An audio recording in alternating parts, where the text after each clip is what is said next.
was baptism such a highlight for you? Because it was true. And I don't know if it was my whole life, but I think it was ever since I lived in the United Kingdom right before entering into the sex industry that I really thought about the meaning of life because I was struggling so hard. Like I had suspected my whole life that I was worthless and unlovable. I'd only suspected it. And then when it was like one too many bad experiences happened, it was like, well, that must be true, or all those bad things would have happened. And there was such a grasping for trying to find the answer and not like accept that inevitable ugly truth and then never recover, basically. And I was grasping, and I hoped and I prayed that my horrible, miserable epiphany wasn't true. But there was nothing when I grasped because I was raised by people that didn't believe in God. And so I just thought I had to decide for myself the meaning of life. I had to decide for myself what my worth was, what being good or bad meant, how you should talk to people, what you should try to aim for in life. And I just couldn't figure any of it out. Because it seemed like if I made it up, it was arbitrary. So it was all just meaningless anyway. And I couldn't find a good reason to save myself because I was worthless and unlovable, as we know. So there was such a grasping that whole time, though, in those 8 years of prostitution of like, oh, you're a stoic Buddhist? What is that? Oh, that seems good.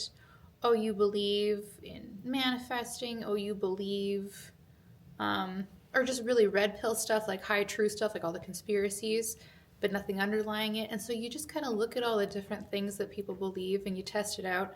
And my best friend at the time was like a stoic, and he said everything is meaningless, and that's the beauty of it. And for whatever, and that was okay for him. He smoked a fair amount of weed. Um, but that didn't seem to depress the crap out of him, but it just filled me with this like, so sad. What do you mean it's all meaningless? And that's the beauty of it. It was just so depressing. It took all the energy out of my body. And he always said whenever he saw me, I was really thankful to have him as a friend. He saved my life many times when I was like naked cooking bacon at 3 a.m. after a booking. I did that many times because I wanted a snack, but I was blackout drunk cooking bacon. Why was I naked? Couldn't say. Maybe I started changing. Don't know. I didn't believe him at one point, and he took a video of it and showed me. So that was horrendous. Did happen, turns out. Poor guy. That and many other times he saved my life. But yeah, so he couldn't. He was always like, "You'll figure it out. You'll figure it out, Céline. Well, when you're ready, you'll figure it out. You know, you'll get there." And I was like, "I'm not gonna get there. I don't know how to figure it out. I don't have the answers. That's what the problem is. I just keep self-harming, pretending it's not self-harm. Basically, I was just killing myself, and like I should be dead. The amount of times I walked around blackout drunk in the middle of who knows where, so many times, like hundreds of times." I was just so grateful and thankful that it solved my pressing financial issues because I didn't know how I was going to pay my rent living in another country alone. And I realized that, you know, like I fit the scapegoat role growing up. Some not total peace at home. So there was no like a home that I felt that I had. So it just, all of it was, there was no home. And I literally got a tattoo on my body that said independent, and it's still there now, and I'm painfully getting it removed. But well, hyper independence and thinking that I had to figure all of it out is what led me to excuse the horrible, evil things, because that pressure is impossible. And I measured success in my ability to provide financially for myself, as the world teaches. And so just thinking that you should be able to do it on your own, and oddly, it's not possible. And so it just kind of leads to having to reach for these extraordinary measures that aren't healthy, that are disordered, that we were never meant to be able to do on our own. But like men are different, and their job is to provide. Like it even says in the Bible that men should provide. So like I am talking specifically kind of like as a woman. Yeah. But even as a man, like you just need enough, and that knowing of what is enough, that's what leads people to, well, me as a prostitute. It's how do you know what's enough? And it's like only God knows what's enough for you, actually. Well, when I started as a prostitute, I worked for like an escort agency in the United Kingdom, and I got to keep 80 pounds for an hour. So yeah, I don't know what 80 pounds Canadian is, like $130 maybe. for letting somebody have sex with me for an hour. I had to see between like 2 and 4 people a night for those 3 months and be available 5 of those days. And like, she didn't make me work the job. She didn't make me. But I couldn't keep it if I didn't agree to see every client, basically. And then the first like 1,000 pounds that I earned was stolen from me by someone I made friends with. And so just when they stole it and I had nothing again, I thought about all the men I had sex with for that money and how I didn't even have that to show for all the violations I allowed. And like going there and mentally allowing the reality of that to sink in, it was too terrifying. I was like, I'll just keep doing this until I just picked a number, $20,000, and then it'll be fine. Then it'll make up for what I lost. But I forgot about that at some point. That was the thinking, to justify it for a while, but like it adapts and it evolves, and then you become so isolated because you have all these secrets, and then your life is over, because actually my life felt over because I was living this survival life. But also I was funding someone else's life.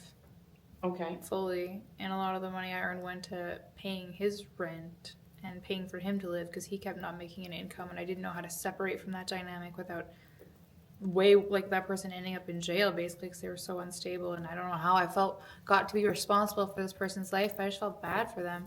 And I kept like looking after all these people and paying for them because I wish somebody would do that for me, basically. So then I just kind of made it so I had to keep being a prostitute, because I'd give all my money away constantly to someone who deserved it. You would abuse yourself for money, but then also the money was meaningless. But then not valuing it at all, you had to keep doing it. But it's almost like you felt like you had to pay to create community as well. Totally. People abandon you. People are temporary in life. I definitely learned that. Not in a bad way, but you move or you change jobs, or like people come and go.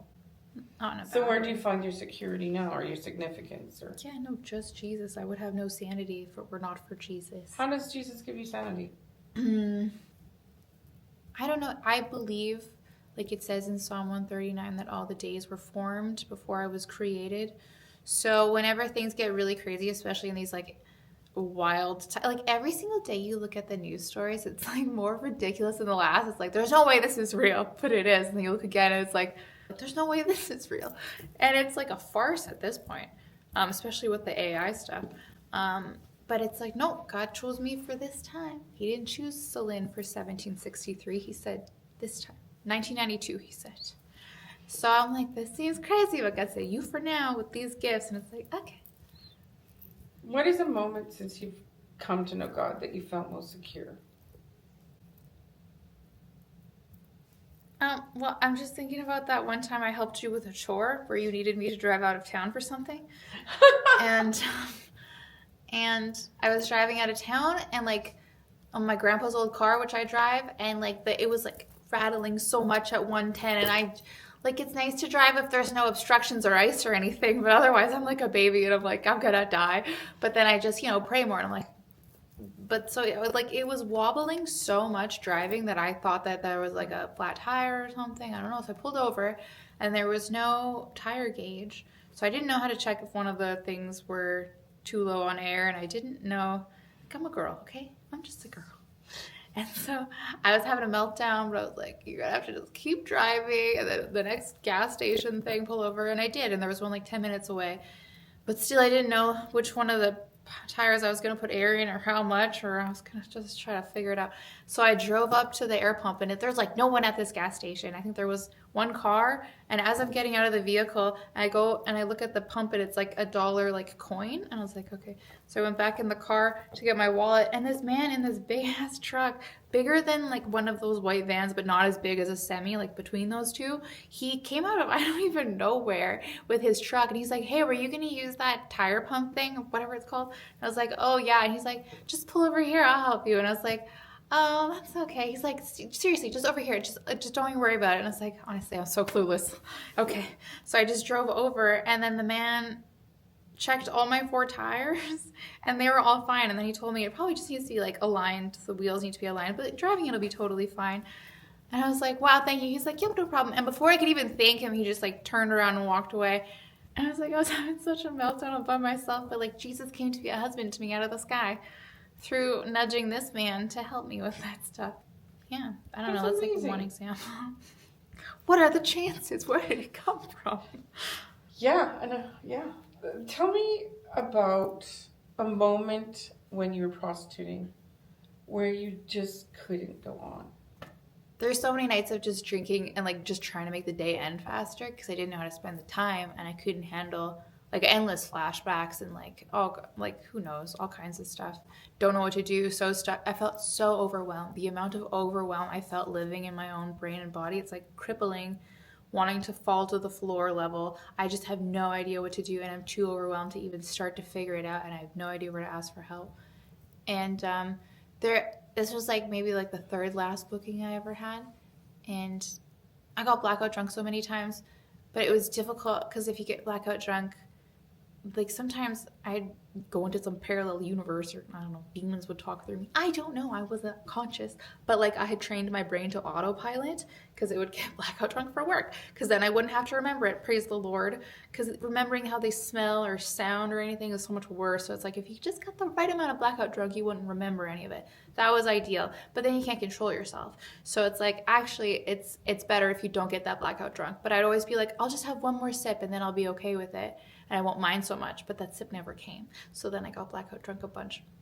But I was cautiously trying to not get blackout drunk because I would sometimes talk to like Russian men in the room that weren't there. I'd say like things from other planets and I'd like come back to it while we were whatever. Didn't stop them from having sex with me or whatever. Some of them were a bit disturbed, but that happened way more like the last year. But there was this one night that the man had fallen asleep and it was like an overnight booking. And he was a kind man. He was a very kind man. I thought he made a good father. And I still desperately did not want to have sex with him. It was fun chatting to him, having dinner. I love that. I love hearing stories. 0% desire to have sex with him. And it's like, will I start crying hysterically this time or not? And it was just such a battle to not start crying hysterically and screaming that it's like I couldn't force myself anymore. My body stopped cooperating. So yeah, I just remember sitting in that hotel room with that glass of like tequila and just like texting somebody and just feeling so like panic attacked and wondering if I would fall asleep anytime soon and just get the night over with. At one point, I decided I'd rather be a prostitute than be poor, basically. Now it's like, oh no, I'd rather die than do that. Well, no, than just like sell sex or in any way use my will to cooperate. Because before, if someone was like basically like raping me in some way, I would just like go along with it until I could get away. Because you don't know if someone's going to be violent or not. So your best bet is to like pretend you want her to be like, oh yeah, let's do that. Just 1 second though. And like whatever. Or like just freeze in the moment and then pretend it didn't happen. But now, because I know Jesus, like I would just, and even if God allowed it, because God allows people to choose, which means to choose evil sometimes. Not like God wants that, but he loves us, so he lets us choose to do evil. And I don't know if someone will do that to me one day. I don't know. But I would not in any way cooperate with it, is the difference. And I didn't see the value in that before. I was like, they're going to do what they want anyway. Just play along until you can get away from it, because it'll be worse if you don't. But I don't feel that right now. So it sounds like the truth is a very important foundational piece of your It is transformation. the most important piece, that whoever belongs to the truth listens to my voice. And you shall know the truth, and the truth shall make you free. Literally.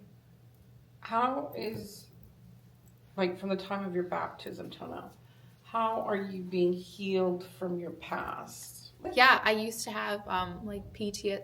I've also like never seen therapists. I saw one once briefly for like 5 sessions and I was like drunk every time because I didn't trust him. So no, my only like therapist healer has been Jesus. So what kind of healing has he brought into your life? Yeah, I used to have like PTSD flashbacks, but I didn't know that's what it was until I read that Body Keeps the Score book, and it's like flashbacks of like memories they don't want to remember, but they can't stop them playing in their heads. And I'm like, oh, I did that to myself for money. I was so ashamed. I never finished reading the book, but those used to happen quite a bit. Like anytime I tried to relax, like if I took a 2-week break from escorting, I was high-end escorting by the end, you guys. It's totally not the same as prostitution. And if I took even like a nice walk on an afternoon, just trying to like listen to music or something, where my mind wasn't distracted, it would just be visions of men's faces, or like their hands grabbing me, or like hotel rooms, or like, yeah, just it's their eyes, it's the looks in their faces, you know, and it would just haunt me. And like, you close your eyes, but you're still watching it, it won't go away. And so you just want to, I would always be listening to things, because my mind was not a safe place to be. And so those used to happen all the time, and they would cripple me and just like make me so ashamed. And I realized one day, probably like a year and a half ago, so about 2 years after, maybe a year and a half after, that it happened way less. At the odd time, some random memory does come to mind, and then I basically just pray for that guy, or also use like the comedic value of the story, because you can't make this stuff up. It's crazy, the amount of stories. Like, you live so many lifetimes as a prostitute when you see so many people and they dump their like personal stuff on you. It's like being a perverted therapist. So like, I really liked it in that way, just zero parts of the sex way.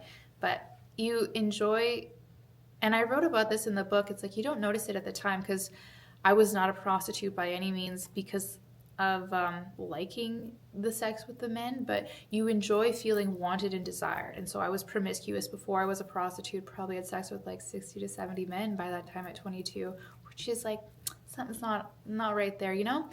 Seeking love in all the wrong places. And then I was so desperately in need of money that I, did that and justified my involvement and told myself I was okay with it when I wasn't. But there were like bits and pieces of that promiscuity of like, oh, well, I feel desired and wanted, and you can enjoy that part. And I had to dissociate from the unwanted sex part, because unwanted sex is inherently traumatizing. Like, one person wants sex and the other one wants money fundamentally. So when you have an unwanted sexual experience, there's all kinds of side effects of that. There's confusion, there's brain fog, there's not understanding what's true and what's not, because you start lying to yourself about, well, maybe I did want it, or maybe it's my fault. It's like the amount of like fragmentation that happens in your brain. And that's what any paid sex is. It doesn't matter if she says she loves it. It's like, she loved it, she'd do it for free, actually, because nothing stops women from being promiscuous for free. There's no law against that. So why is she charging money for it? It's not a wanted sexual experience, so it's inherently traumatizing, which doesn't mean we should judge those people, but it's just not something to normalize as good or beautiful. It is not. It directly defiles the beauty that there is in the world, and what love is actually supposed to look like, which is, I have learned, inherently self-sacrificing. It's inherently a giving. And when you're a prostitute, it's like, I want money. It's like, well, I want an orgasm from them. It's a taking on both sides. And love is a giving. And so why would you want to promote or normalize something that isn't love and that's inherently traumatizing just for the sake of money? Like, at the top of the pyramid of wealth is actually love. It's not money, because money is just a tool that comes and goes. But what we remember is how people are loved and how we loved others. And that like grows and flourishes and has all these superpowers to heal people. I just never took a class on love, I never learned about it. And now I am. And I'm going to share that with people that also never learned about it or heard it. But God gave me, I think, knowledge and writing charisms. So it's really nice to there's an endless wellspring of things to learn about Jesus and love and truth. And I swear God shows me the ideas and how they're all interwoven with other ideas. And behind all the ideas is it's beauty. And so all the ideas are beautiful, and it's like too awesome and incredible for words to even try to understand it. But it just makes me cry then, because it's like, well, it's all beauty, all the good ones anyway, not the bad ones. But so it's hard to understand sometimes why God allowed me to do that, because I explained that reaching, that grabbing, that desperate. I wish, I even wrote in my book, and this was a real thing that I had written down in my journal at the time, I wish there was some all-knowing being I could ask what I'm supposed to do with my life. I thought that, I asked that, and God decided not to tell me that he existed in that moment, because he wanted me, looking back, to see where I would get myself deciding good and evil for myself after my like conscious mind was brought to the attention of, oh, where is the meaning? And it's like, well, let me go try to make meaning for myself, because I didn't know any other way. So God like allowed that, and for me to see the fruits of that, the outcomes of that, the effects of that, now it's like I know the value of it. And it's so funny because the book I wrote is really ugly in a lot of ways. It's like infinitely interesting because of the truth in it. And you see the double-mindedness of a woman trying to tell the truth for once. So you see the lies and the truth in the inner monologue amidst the flashbacks and real life things. So you see how it actually feels in the moment to experience those things. And I couldn't get over how ugly it was. How ugly what I'd written was. And I got to meet Jordan Peterson very briefly, just in one of those meet and greet things. And I was going to give him the like little printout of my book cover because it wasn't done, still not done. He's like, how's telling the truth going? And all I thought was, it's so ugly. It's so ugly. What I wrote is so ugly, but it's true. And then God, I feel, is telling me to proclaim the beauty of his design.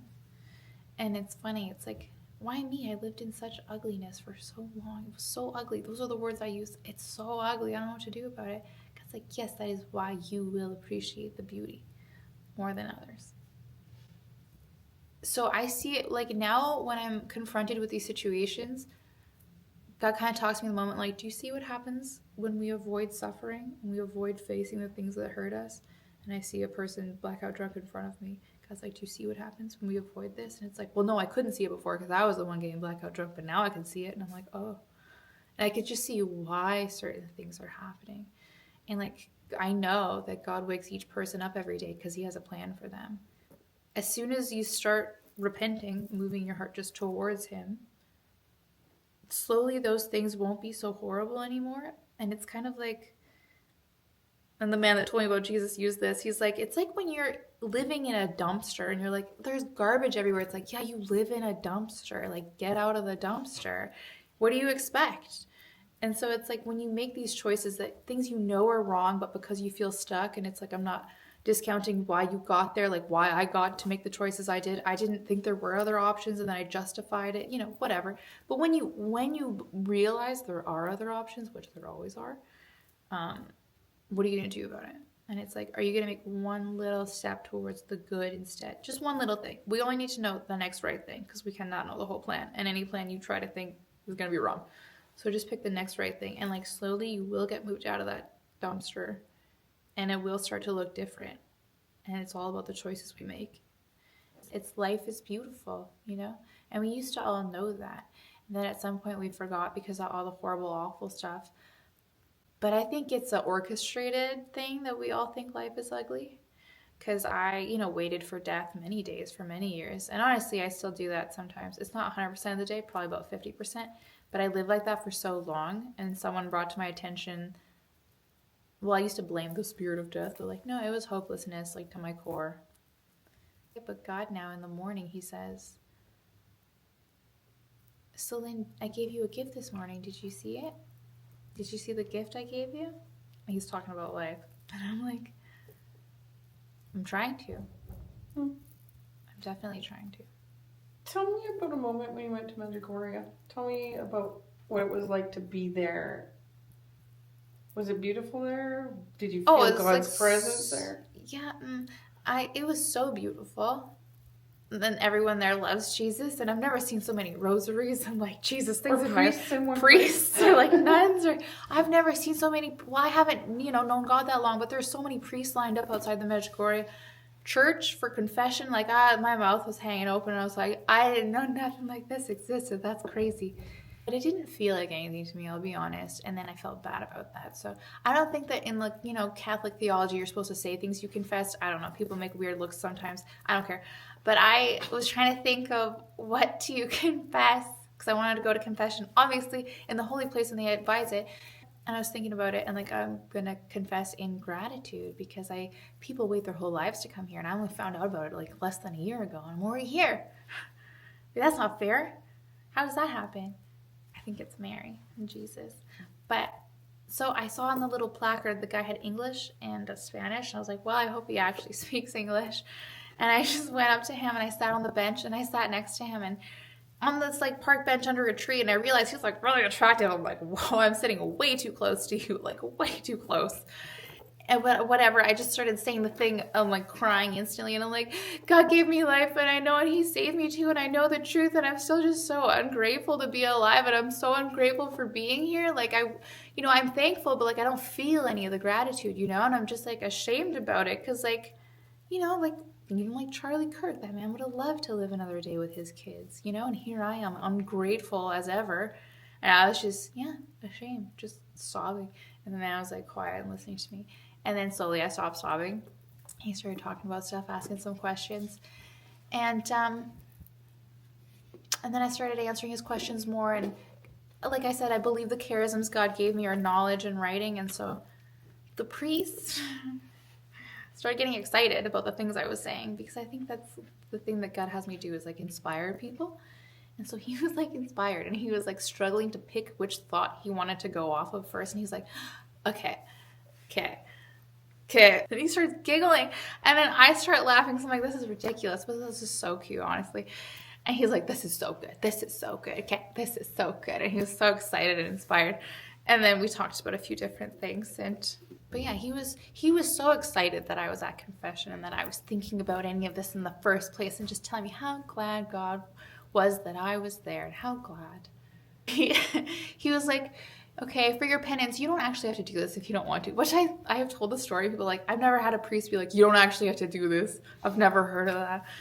But he's like, you could do a gratitude journal and just write down like 5 little things you're grateful for. And that sounds so silly, but like it's gonna work, you know? But you don't have to do that if you don't want to as your penance. I'm like, I'll do it. And so then, and we talked for like 15 minutes just about whatever. It was great. It was wonderful. I really did feel unburdened after that. And I went back to my little hotel B&B thing in Medjugorje, and I am a keener, so I wrote 10. I wrote 10 numbers down. And then number 1 was like hot coffee. And then I don't know what else I wrote. But Jesus, I realized, was like number 8. And I was like, oh.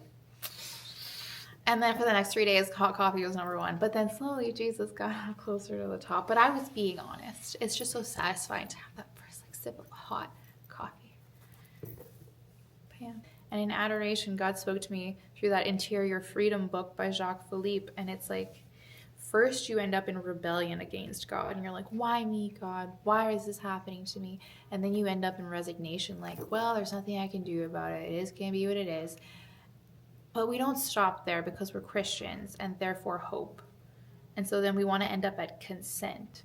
And so when we are apathetic or resigned, that's not the end. That's like if you were accepting of reality, but you didn't say, hey, did I leave room for what God's going to do with this in any given situation? Because God is always redeeming whatever bad stuff happens around us for those who love him and walk in truth and goodness. So God's like, that's you, Céline, you haven't. Where is your hope, he says. Where is your hope, my daughter? Where is your hope? And I didn't understand. And I had a dream where women were being poisoned. The one at like a sushi bar, and she was deadly allergic to fish. And I'm like, why are you here? She's like, if I have any little bit of it, I'm going to die. And then the next dream, I was like in a cabin in the woods with a woman, and she'd been poisoned and they were dragging her out. And then in my dream, it's like 2 women in a row are poisoned, and it's like the answer is Psalm 87. It's Psalm 87. I woke up being like, Psalm 87 is the answer to poison. And I'm like, and so I wrote it down, because how often does that happen? And I look, and it's like a little short psalm about joy. And I'm like, how is like joy the antidote to poison? But no, to my hopelessness. And at the end of it, it says, all my well springs are in you, which God meant all my hope is supposed to be in God. And you're from God's city, his chosen city. His chosen city is just people who choose him, by the way. We're all chosen, but we've got to choose him back. But so all of our hope is supposed to be in him, which means no matter what happens, I am to believe that God is working it for the good, even though I can't see how any of this could possibly work out for the good with my real world eyeballs. God says, use your faith eyeballs to see the truth, that I am a good God, and that I will work this out for the good. And that is the rejoice in the good and the bad thing in the day that the Lord has made. I'm going to make this my last question. Good, finally. Let's just say that a woman was drawn to you. She felt like you would give her some hope. And she said, I want you to give me hope, but don't talk to me about God. What would you say to her?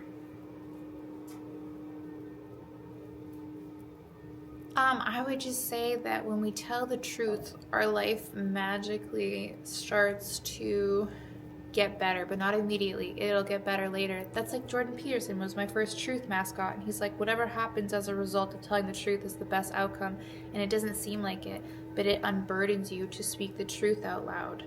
And so if you're looking for hope, it's tied to truth, and then truth is tied to beauty. So it's like this cascade, and it all starts with choosing to tell the truth. And you might suffer. I don't know, you're probably going to suffer. You're going to suffer either way, though. That's the thing. You might as well suffer for good stuff. And use your faith eyeballs to be like, I know that telling the truth is the best thing that can happen, so I'm going to stick with it. And that's what I did. God wasn't real to me. I just said logically, nothing else makes sense. So I grabbed onto the idea, and I'm like, no, la la la la la, to all this stuff. And I'm like, this is true. Nothing else is true. I'm going to go with it.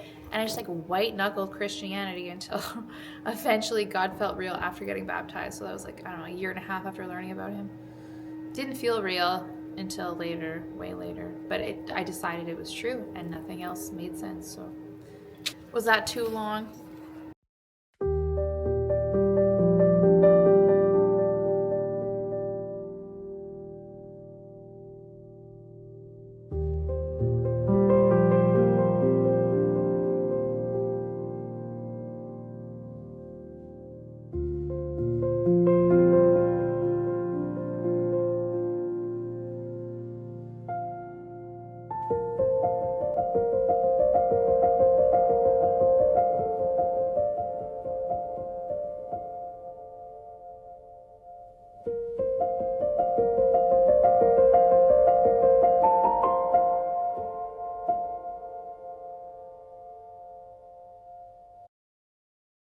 God, grant me the grace to see the beauty of your design for me. In Jesus' name I pray. Amen.